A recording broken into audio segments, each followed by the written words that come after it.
Donald Trump was right about everything. This is a phrase that you'll hear MAGA use, a phrase you'll hear Trump use rather often. And today, instead of just saying, lol, that's ridiculous, I want to explore it comprehensively. You can see this photo of Donald Trump where his hat reads that phrase.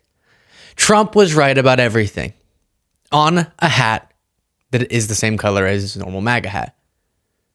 Imagine walking around in this world put yourself in that situation. Beasley was right about everything. Imagine if that's the hat I had on. Strange, egotistical, and false. He also tweeted this out today. He's really on something, saying Trump was right about everything. So let's explore today. Was Trump right about everything? Are there things that Donald Trump was wrong about? Surely, if he were to post such a thing, he must have a great track record with being correct on things. Not so much. Stick around, because this is going to take a while. Donald Trump claimed the 2020 election was rigged. It was not. Donald Trump claimed that COVID-19 would be gone by April of 2020. It was not. The stock market will crash if he's not elected, was a prediction he made. Instead, it ended up hitting record highs after he wasn't reelected. Alabama will be hit by Hurricane Dorian. He even drew, you might remember, with a Sharpie, an extension of the actual map projection and said it's going to go this way. Then it didn't. The U.S. steel industry is building 6 new plants. They didn't. I will eliminate the national debt in 8 years, he said.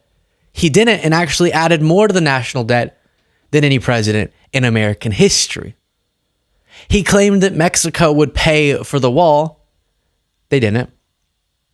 And much of his majorly prided construction on the wall regarded just updates to existing wall.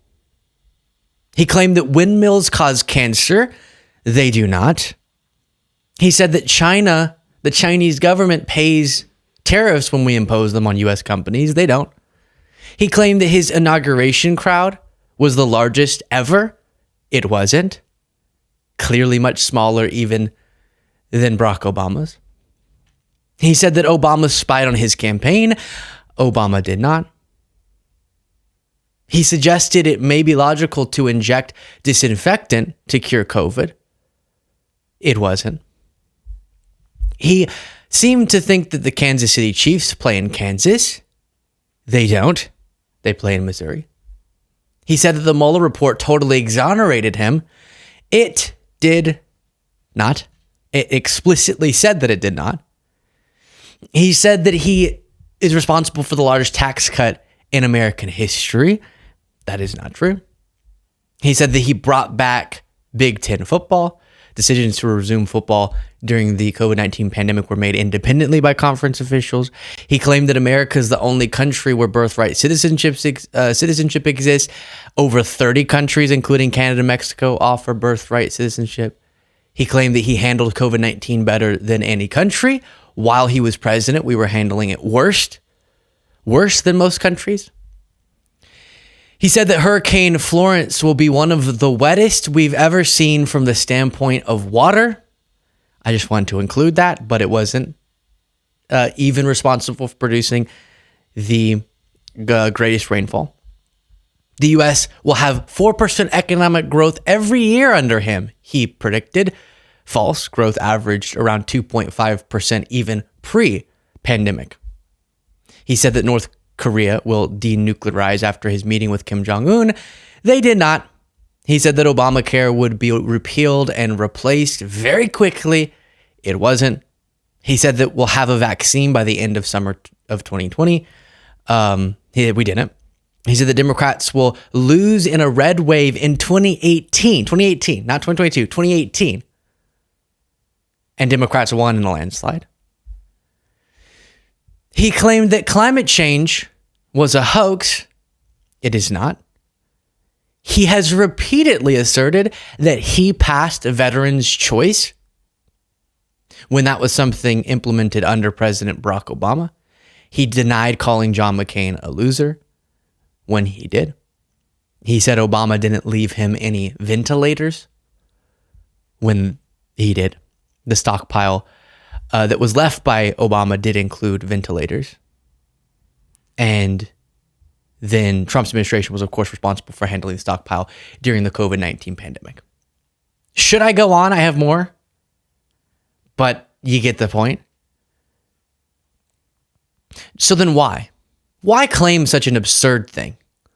Well, I've gone through this before, but the authoritarian project requires, it necessarily includes an attack on the truth, a detachment for people from going to credible sources of information and then detaching from that and attaching to propaganda.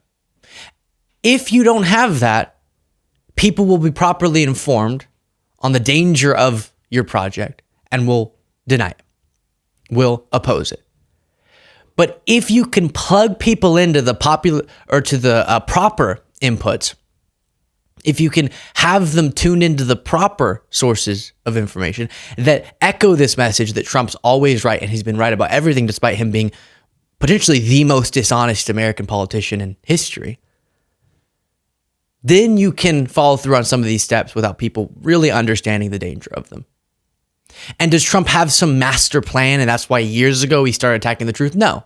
But he understood for him to prevail and for the notions that he'd bring forward to be perceived as credible by enough people, he'd have to attack the truth.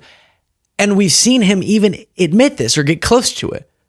When Leslie Stahl said, Trump, you've told me privately before when I asked you why you always go after the press and call us the enemy of the people, you said, well, because I need to do that so that whenever you bring forward negative stories about me, people won't believe them.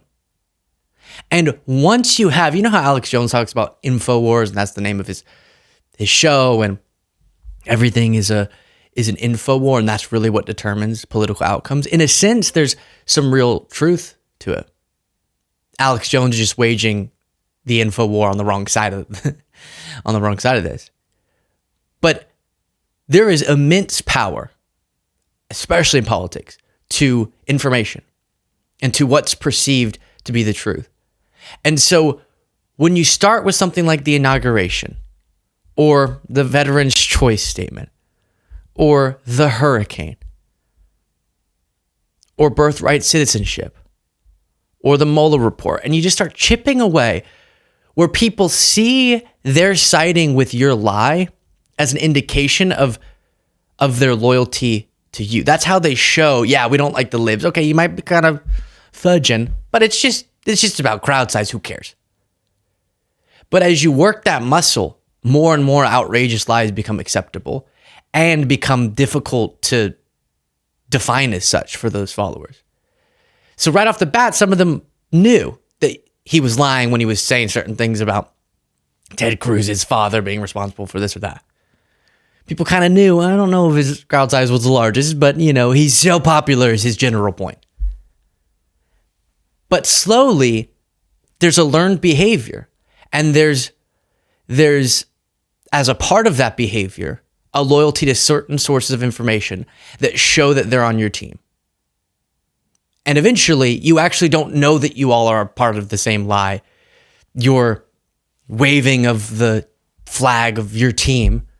And instead, you just genuinely believe that to be the truth. So why does he lie about all of this? I say again, it's not necessarily a part of a master plan to erode belief in truth and in actual facts and in credible sources of information. It's not that he knew it was going to play out exactly like this, but his instincts told him this is how he'd get away with outrageous dishonesty that benefited him. This is how he'd get away with denying any negative story about him. And this is how he'd get away with never admitting defeat. There was a movie that's about his life, and one of the things that it documents is kind of his philosophy, and a part of that is never admitting defeat, denying everything that's negative about you, and a few other aspects to it. And you see that playing out in his life. And so whenever he says something like Trump was right about everything, it seems to be a joke, because he hasn't been wrong about everything, but that would be closer to the truth. That would be a closer, more accurate statement, even though both are incorrect. Because he's been wrong about more things, has lied about more things, has misstated more things than we've maybe ever seen in a president of the United States. But that's a part of it. If you just flood the zone with feces, you flood the zone with crap, you make it so difficult to decipher fact from fiction. I don't know, he's saying this and a bunch of people are saying it's Friday. Ultimately, people go, I don't know. I just can't tell what's correct, so I'm just going to go with my gut. I'm going to go with the people that I trust. I'm going to go with the guy that I want to support, and that's Trump. And the way he makes me feel when he talks about these different fear-mongering devices, I'm with him. And it gets us to where we are as one of the aspects of this authoritarian project. And now people are supporting a guy who's shown so many authoritarian impulses, but they might not even know that that's exactly the case. They might not connect those dots. And it puts you in a really frightening place. So it's a little bit silly to see him wearing that hat, see him saying that about himself on X, and then go through just a tiny, tiny, tiny fraction of all the false things he said. But it's actually a really important and really dangerous tool that he's using. That's it for this segment. Tell me your thoughts in the comments. Support the show. Get the members-only bonus show by clicking that join button below.